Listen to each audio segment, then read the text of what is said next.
Kalau lu bingung melihat gue masih memakai baju Arsenal, karena ini episode diambil di hari yang sama, ya. Dia ganti baju, bodo amat. Ini adalah episode yang sama, di hari yang sama. Soalnya udah bau baju gua, Ya. bukan karena ini. Oke, jadi ini episode seperti biasa, seri kedua. Patrick Airbnb. Kluivert. Patrick Vieira.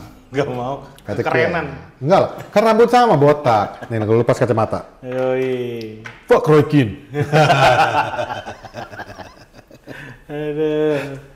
Oke, kita balik lagi ke Airbnb.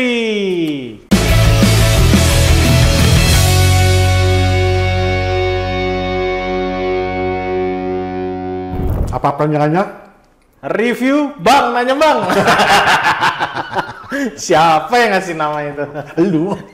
Kita masih ada di Galau Cafe di Bilangan Adiaksa, Lebak Bulus. Yes. Ya.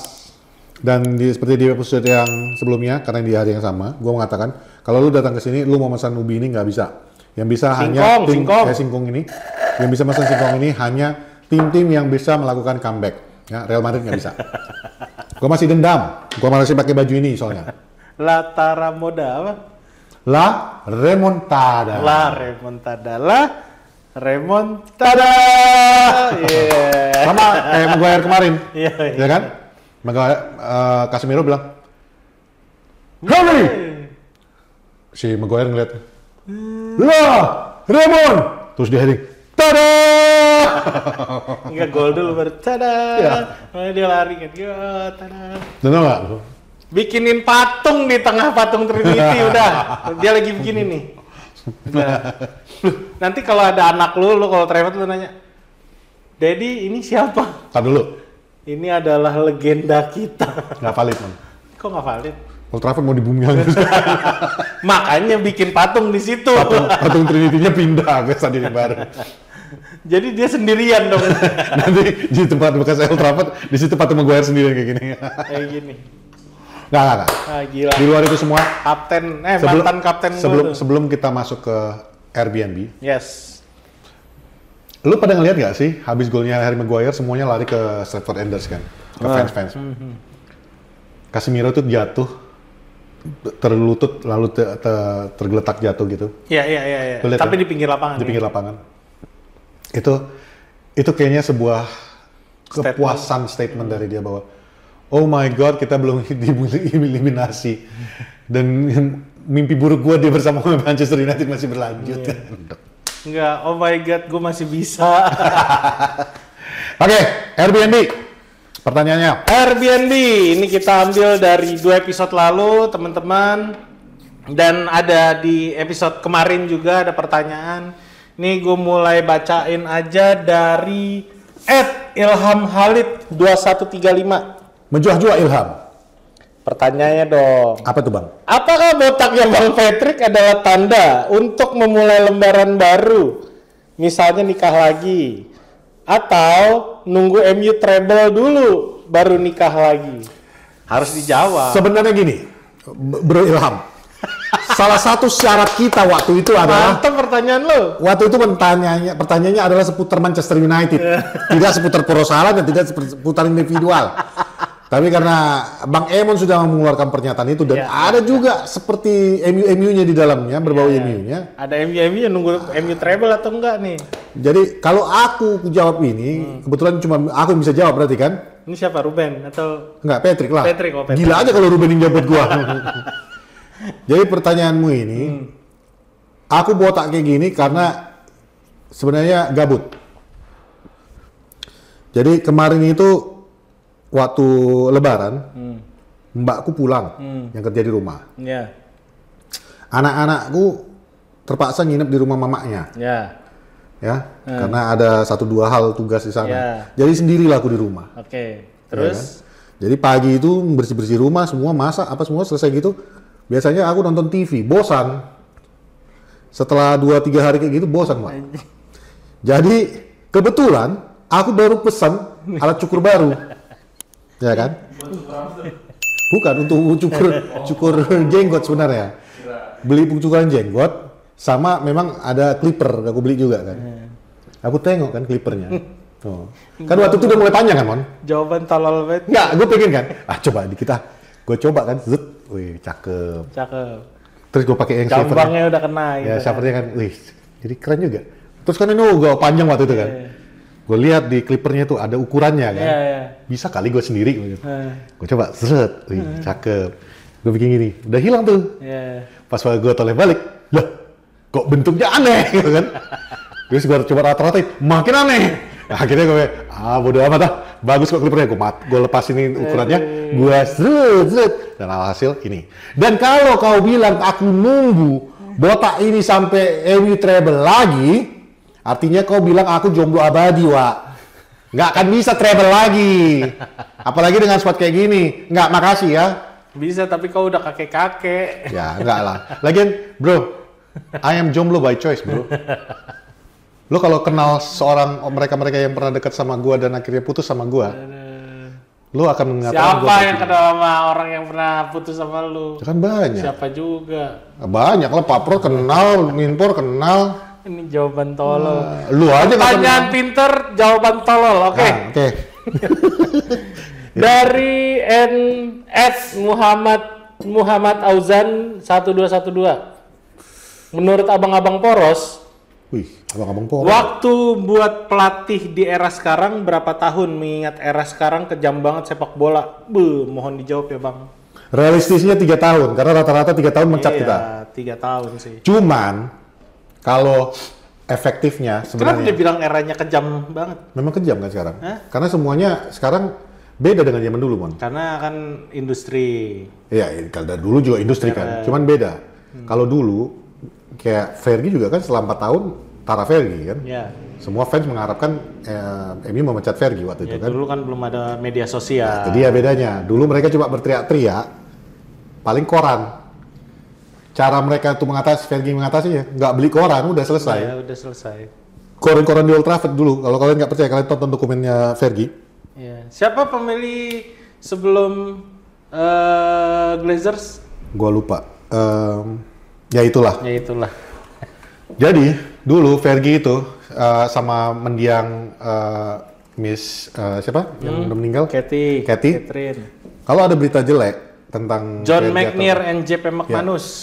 ada berita jelek tentang MU, itu mendiang Cathy itu tidak akan memberikan berita koran-koran itu kepada Sir Alex. Iya. Jadi itu segampang itu dulu. Nah sekarang ini susah karena semua pemain juga di media sosial, Betul. manajer juga di media sosial. Ya, yang dilakukan MU saat ini kan memang salah satu yang diharapkan dari baik itu dari Ten Hag maupun Amorim saat ini adalah menyarankan kepada pemain-pemainnya untuk tidak lagi terlalu berinteraksi di media sosial. Ya, dan itu gue lihat sekarang di sosmed, di Twitter, di IG udah nggak seperti dulu lagi. Paling kalau lagi menang nih pada muncul nih semua mereka ngucapin. Kalau lagi kalah kan dulu tiap kalah ada aja yang ngucapin minta maaf gini. It doesn't work, yang ada bikin makin emosi. Itu yang menurut gua kenapa gue bilang 3 tahun sekarang ini. Cuman idealnya, idealnya itu nggak ada pemecatan pelatih secepat itu lagi. Kenapa? Tergantung performa tim. Oh ya tentunya, kalau misalnya manajernya memang juga nggak bisa ya, itu kita. itu kan. Cuman maksud gue tuh gini, Mon. Kita yang kita lakukan sekarang ini juga jadi pelajaran buat fans-fans MU dan nggak cuma fans MU ya, semuanya. Ketika lu bolak-balik mengatakan manajer out, yang kita sering kali dan ini mungkin udah jadi jargonnya Poros Salam, kita tuh nggak pernah mengatakan out kepada manajer apapun. Bukan karena kita itu yang sok idealis atau apa, enggak. Bukan karena yang perintah dari pesan dari Opa Fergie waktu itu adalah your job now is to stand by the new manager.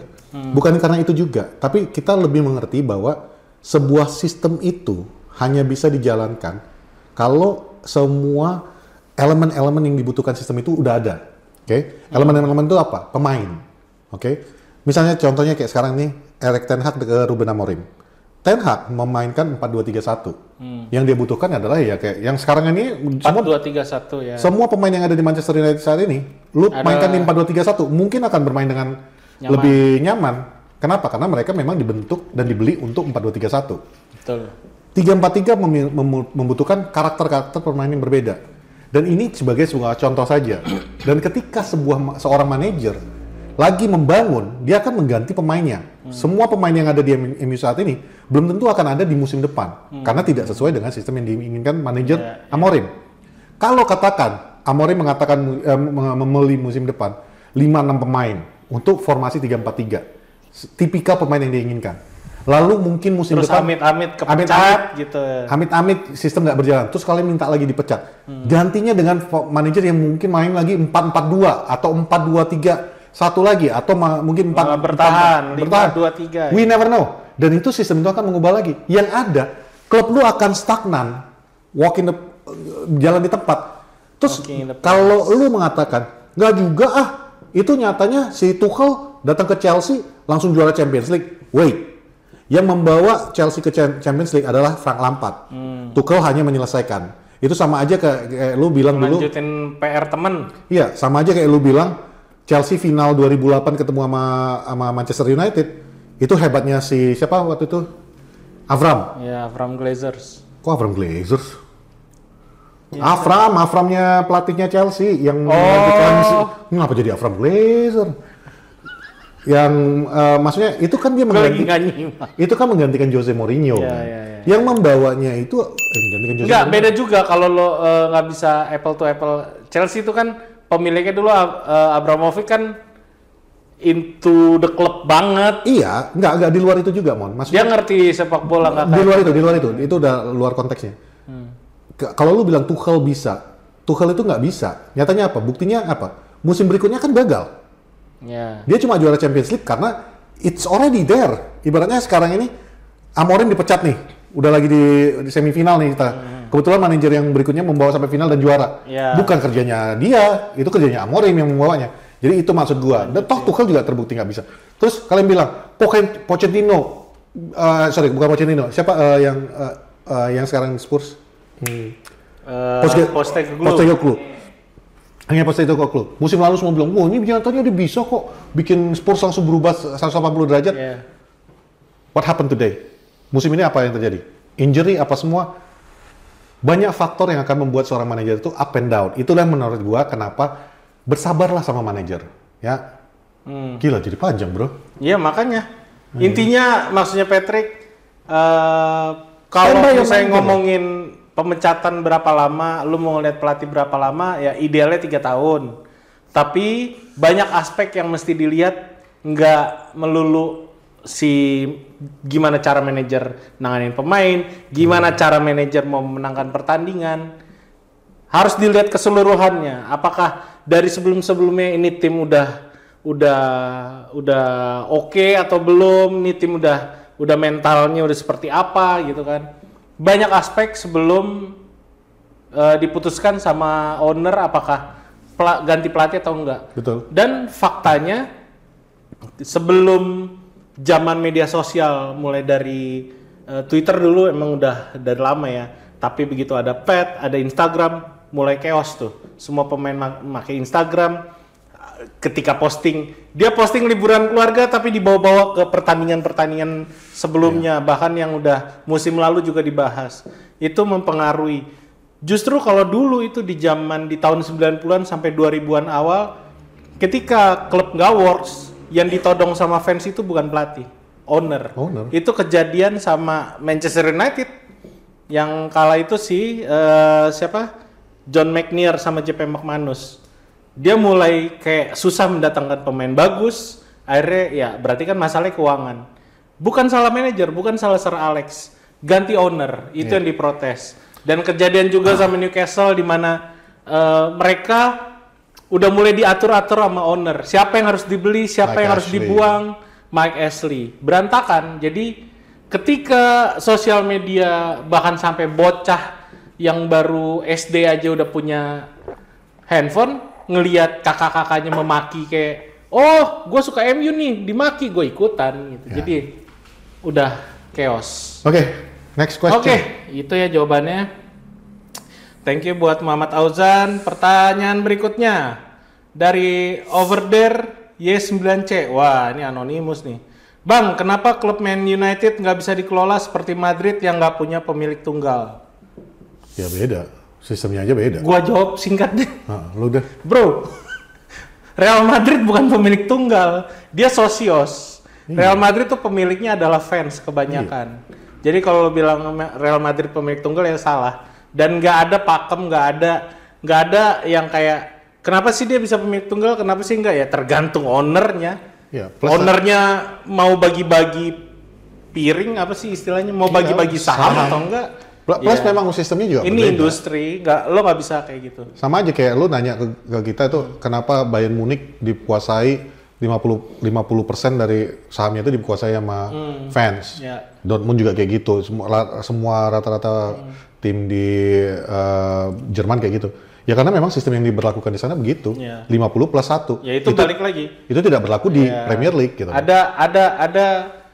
Ada beberapa fans yang emang udah dia ngerasa memiliki, contoh Real Madrid, Barcelona, ya mereka mau nggak mau mereka harus punya saham. Jadi kalau misalnya ada apa-apa sama si owner, mereka berhak juga memutuskan kayak gitu. Sebenarnya kalau model itu namanya kepemilikan sosios. Jadi Real Madrid bukan kepemilikan kalau yang kayak lu bilang ini di Inggris juga udah banyak, termasuk United of Manchester. Bagi yang nggak tahu apa United of Manchester, kasih tahu Pet. Manchester United itu sejak dipegang Glazer itu kan memang hancur-hancuran. Jadi beberapa fans udah cukup muak dengan mereka, akhirnya mereka meninggalkan Manchester United, masih mendukung MU. Tapi mereka udah muak dengan Glazer, akhirnya mereka membentuk sebuah klub baru, mulai dari divisi paling bawah di Inggris, dan membentuk namanya United of Manchester. Logonya mirip sama kita, warnanya sama. Bahkan musim hampir lawan Manchester United juga dulu. Musim 2021. Musim ini baju mereka tuh terinspirasi dengan green and goldnya MU. Keren banget musim ini jersinya. Jujur gua lagi mau ngomong sama teman kita yang di Inggris untuk nitip yang jersey United of Manchester. Dan mereka itu dikuasai oleh fans. Baru-baru ini Eric Cantona menjadi salah satu pemegang saham daripada United of Manchester ini. Mereka jadi sistemnya tuh ya mungkin kurang lebih yang dibilang Emon tadi. Semua fans itu berhak untuk membeli dan majority share-nya itu nggak ada. Jadi udah jelas lu mau beli berapa persen ya udah lu punya hak suara di sini. Jadi keputusan itu diambil bersama.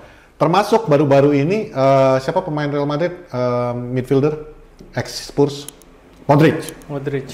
Luka Modric juga baru-baru ini membeli saham Swansea.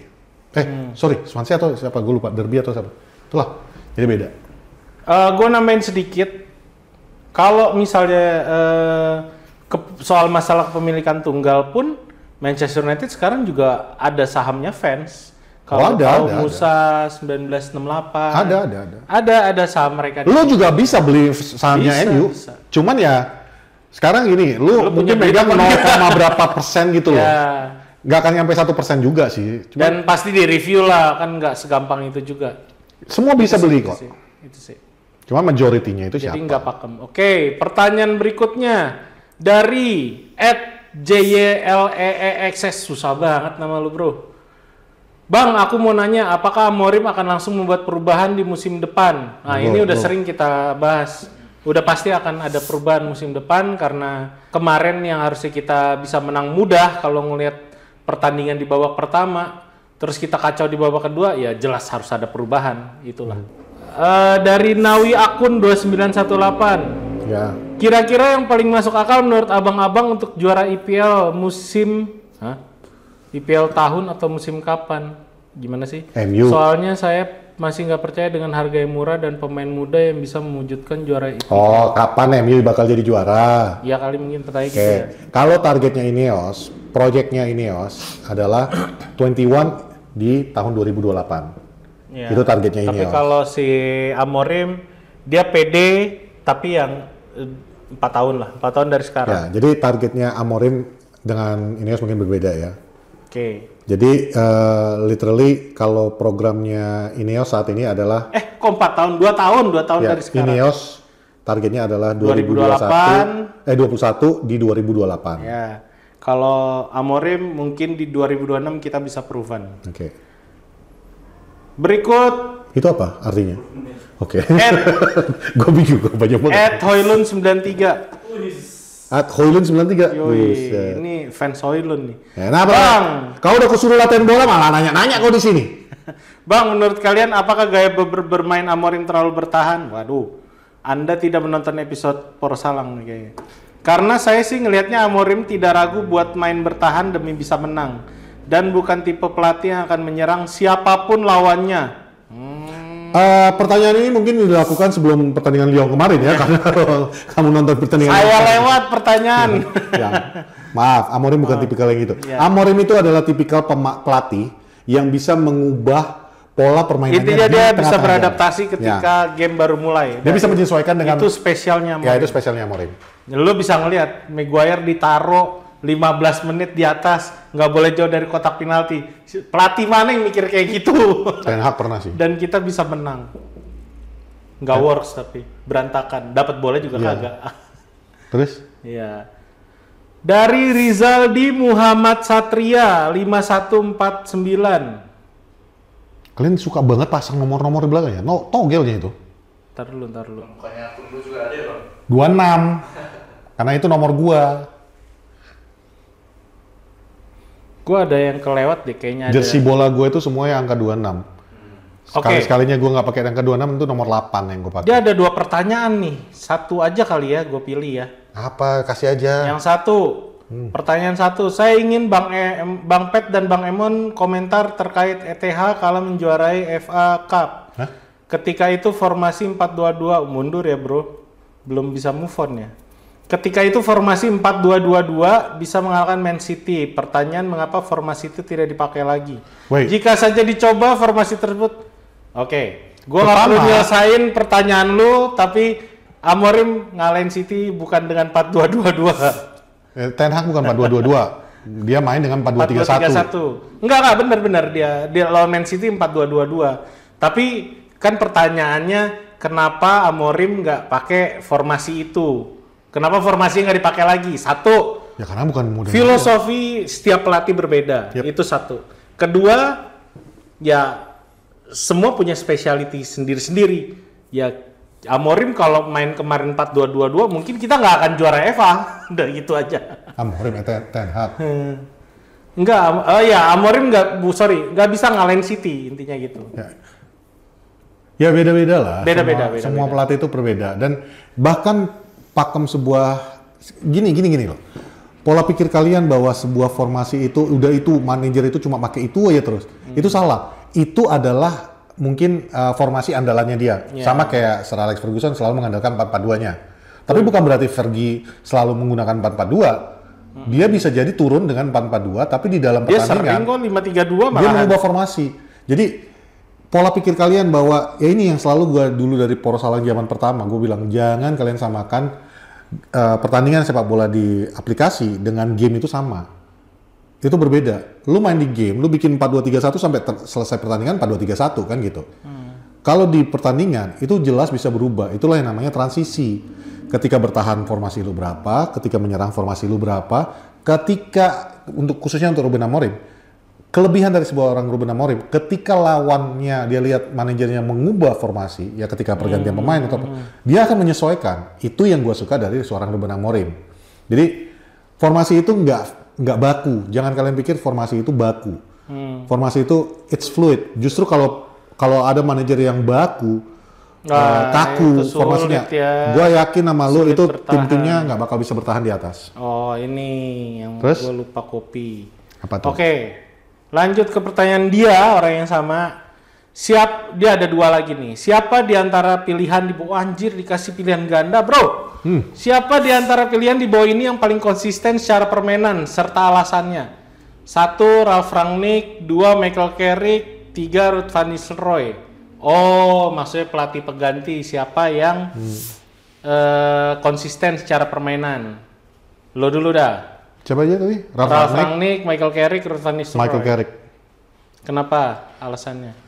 Karena satu rekornya dipegang Michael Carrick juga bagus, plus itu dia sebenarnya melanjutkan apa yang dilakukan oleh Ole dan McKenna, cuman dengan versinya dia. Dan menurut gua itu yang dimengerti oleh tim, makanya lebih berjalan dan lebih gampang. Sementara Ralf Rangnick dia mengubahnya langsung jadi ya justru ini yang jadi 4-2-2-2. Yang akhirnya tim berantakan nggak bisa mengikutin, akhirnya Ralf Rangnick yang menyerah dan mengubahnya jadi 4-2-3-1. Kalau gua simple Ruud van Nistelrooy. Kenapa? Karena satu dia nerusin apa yang dilakukan Ten Hag dan dia coba karena dia ngelihat siapa namanya Amorim yang mau datang ini 3-4-3 karena waktu itu kita nggak tahu kalau dia akan stay atau out kan atau dia cabut lah bukan out dia stay dia mencoba 3-4-3 juga dan itu works menurut gua Ruud van Nistelrooy tapi kalau menurut Patrick Michael Carrick toh pertandingan lebih banyak Ruud van Nistelrooy kan. Sama. Ada 4. Empat. 4. Oh iya benar. Oke, itu ya. Terus kedua, siapa di antara pilihan di bawah ini paling mendekati legend serta alasannya? Luke Shaw, David De Gea, Jesse Lingard, anjir. Ya De Gea lah. Kok susah amat. Jesse jauh dari kata legend. Luke Shaw legend apa? Legend gaji cadangan. Enggak, apple to apple. Udah, David De Gea, pertanyaannya jawabannya udah selesai. Alasannya simple. Ya, lu lihat aja kiper yang lu miliki sekarang. Dan stop saying De Gea musim terakhirnya jelek. Legend. Bro, musim terakhir De Gea yang paling jelek pun dia masih player of the year. Itu aja catatan buat lu. Sebab goalkeeper of the year. Player of the year. Goalkeeper of the year. Jadi itu lagi jelek-jeleknya ya. Tanpa De Gea kita udah degradasi. Ya, itu satu. Dan kalau lu bilang musim terjeleknya De Gea, bro, there is so many factor yang terjadi pada musim terakhirnya itu. Dia harus mikirin, gue diperpanjang atau enggak. Itu akan mempengaruhi seorang pemain di belakang. Ditambah ini sih, lo jangan berpikir legend tuh cuma di lapangan doang. No, di luar apa juga. Yang dia lakukan di luar juga menentukan dia itu mewakili, dia mempresentasikan klub atau enggak. Dan orang yang paling mendekati itu ya David De Gea. Ya. Ini gue kasih satu contoh di luar daripada pilihan lo ya. Paul Ince kurang bagus apa dulu? Salah satu squad yang mengangkat nama Sir Alex Ferguson dan mengamankan Sir Alex Ferguson. Ya, tapi ketika dia pindah ke Liverpool, dia nggak dikonsider legend lagi. Contoh yang satu lagi, Michael Owen kurang apa untuk Liverpool? Ketika dia pindah ke MU, dia udah nggak dianggap legend lagi. Jadi nggak cuma on the pitch, tapi apa yang lu lakukan di off the pitch juga akan menjadi sebuah catatan. Carlos Tevez juara Champions League bersama Cristiano Ronaldo dan Wayne Rooney. Pindah ke City, he's not a legend, jadi legend status itu nggak gampang diambil. Menurut gua lebih legend dari De Gea lah daripada yang dua lagi. Ya. Oke, pertanyaan berikutnya. Mungkin ini terakhir kali ya. Dari Satria B90. Ini si Bangsat bukan sih? Enggak. Bang Satria bukan sih? Bukan. Nggak tahu gua. Bang Pet dan Bang Mon. Dengan mengamati lika-liku pertandingan dari awal MU main awal musim sampai hari ini, berarti dari zaman Ten Hag ya? Ten Hag ke Amorim. Menurut kalian berdua bagaimana sih perkembangan taktik sepak bola di masa depan Manchester? Keren pertanyaannya. Apalagi kemarin Jean-Claude Blanc sebagai manajer mengundurkan diri padahal belum satu musim. Bukan manajer, dia direktur. Football. Tapi itu pun interim. Apakah manajemen punya gebrakan lain soal ini? Ya, itu pertanyaannya. Bagaimana perkembangan taktik sepak bola ngelihat musim ini lah ya, ngelihat satu musim ini di masa depan buat Manchester, which is ini pasti Amorim kan udah. Ya, gue bikin singkat. Apalagi kemarin Jean-Claude Blanc mundur. Oke, gue bikin singkat ya. Satu, perkembangan taktik sepak bola di MU, gue nggak ngerti maksudnya seperti apa. Tapi kalau perubahan dari Ten Hag ke Amorim, jauh gue lebih menyukai apa yang diberikan Amorim. Kenapa? Ini formasi 3-4-3 yang diberikan Amorim ini lebih fluid, lebih transisi juga lebih enak ngelihatnya daripada yang diberikan Ten Hag selama ini. 4-2-3-1-nya Ten Hag itu kaku. Dan itu yang selalu menjadi bumerang dan jadi masalah buat Ten Hag sendiri. Dia itu saking kakunya, bebal lagi ya. Akhirnya banyak kerugian MU itu karena keras kepalanya dia aja. Nggak perlu gue jabarin sepanjang apa, tapi kalian udah paham sendiri. Contoh paling gampang ya Marcus Rashford. Marcus Rashfordnya ya. Nah kalau Ten Hag Amorim dia lebih fluid dari sistemnya dia. Jadi menurut gue perkembangannya oke, positif. Lalu apa hubungannya dengan Jean-Claude Blanc? Jean-Claude Van Damme. Baru kenapa dia resign? Dia nggak ada urusannya, nggak ada sangkut pautnya. Jean-Claude Blanc mengundurkan diri juga itu nggak ada pak. Yang paling mendekati jawabannya saat ini yang kayaknya kalaupun ada yang ngebahas, gua rasa juga itu nerka-nerka karena Jean-Claude Blanc juga ya simply as that dia mundur karena dia nggak suka di bawahnya Ineos sekarang, udah itu aja. Ya basically gini, yang dilakukan Ineos termasuk gua ya nggak suka. Banyak poin-poin yang gue nggak suka dia lakukan. Ini udah pernah kita bahas sih. Udah pernah kita bahas. Ini gue cuma mau ngambil singkatnya aja. Apapun yang dilakukan Ineos, tujuannya itu adalah dua, ya. Satu, dia ingin Manchester United sukses, itu udah pasti. Kenapa dia ingin Manchester United sukses? Karena dia udah investasi uang di dalam Manchester United. Iya. Kalau MU nggak sukses, dia akan kehilangan uang. Nah, target yang nomor 2 dia adalah menghasilkan uang tentunya. Dan orang-orang yang tidak bisa bekerja bareng sama dia atau dianggap sebagai pos yang menghabiskan uang, itu akan dibuang. Itu yang mungkin yang gue nggak terlalu suka. Karena termasuk di dalamnya itu adalah karyawan-karyawan yang udah dipecat sama dia. Iya. Ya. Mungkin gue nggak terlalu objektif soal ini, Mon, karena gue punya teman sendiri langsung di sana kan, yang selama ini jadi sosnya kita. Jadi mungkin gue bisa ngerasakan gimana kejamnya dan nggak masuk akalnya Ineos terhadap karyawan-karyawan. Cuman kalau gue mau pakai kacamata seorang pebisnis, gue akan melihat memang dia butuh melakukan perampingan-perampingan di hal-hal Iya, yang kita pernah bahas penting. ini. Nah, ini udah pernah kita bahas lah. Pure manajemen, Ya. manajemen decision lah ibaratnya. Kok lu nonton kita sih? Hah? Enggak, tadi pertanyaannya gua tahu ya. Ada lagi nggak? That's it. Ya itu sih, kalau Jean-Claude Blanc ya simply as that, dia ngundurin diri karena mungkin visinya udah berbeda lah sama Ineos, karena CEO kalau udah beda jalan sama siapa namanya, sama owner ya udah sulit gitu loh, nggak enak kerjanya karena mungkin di atas sana pressure-nya berbeda dengan pressure owner ke pelatih kayak gitu sih. Untuk masa depan Manchester yang kayak tadi Patrick bilang, Amorim pun nggak kaku-kaku amat, maksud gua dia filosofi 3-4-3, tapi selama di Sporting dia sekarang aja udah bisa berani main 5-2-3, waktu di Sporting main 4-3-3. Tergantung kebutuhan dia dan pemain yang dia miliki. Kalau dia ngerasa pede ya kenapa enggak gue ganti formasi. Sekarang lu ngejalanin filosofi gue aja masih kesulitan, masa gue mau pakai cara lain kan gitulah. Itu sih, itu udah pernah kita bahas. Gue nonton lagi. Udah sih, menurut gue itu aja. Oke, bagi yang belum terjawab pertanyaannya, ya terus aja kasih pertanyaan. Kita akan terus bikin Airbnb ini. Ini udah episode kedua. Episode ketiga nanti kita akan bawa lagi pertanyaan-pertanyaan kalian. Jadi jangan capek-capek kalian bertanya. Kalau belum keangkat, tanya aja terus ya. Ini dibebasin udah, boleh nanya seputar kehidupan. Enggak. Ya, seputar sepak bola aja. Oke? Kalau mau tanya seputar kehidupan pribadi gue, enggak melulu soal MU, lu boleh nanya kita. boleh kita dong. pinter loh. lu boleh tanya Liverpool, lu boleh tanya Arsenal. Arsenal. Ya? Persik boleh. Nah itu bagian dia nih, kalau liga lokal ya, karena gue bukan nggak mau membahas, cuma karena gue pernah ikut-ikutan di dalam PSSI, gue ada NDA yang harus gue jaga. Saya suka Persija, tapi ini adalah sepak bola, jadi kalian mau bertanya apapun, mau Persib juga, gas, gua gas, ayo. Kalau gua karena kameramen Arsenal kurang ajar lo. Oke? Bakar nih, bajunya gua bakar nih. Kan baju gua. Oh iya. Sama orangnya. Gua kameramen Arsenal kurang ajar. Yaudah lah, Ya. karena gua mau gebukin kameramen Arsenal, gua akhirin dulu episode yang satu ini. Gua Patrick. Dan gua Raymond. Goodbye. Thank you.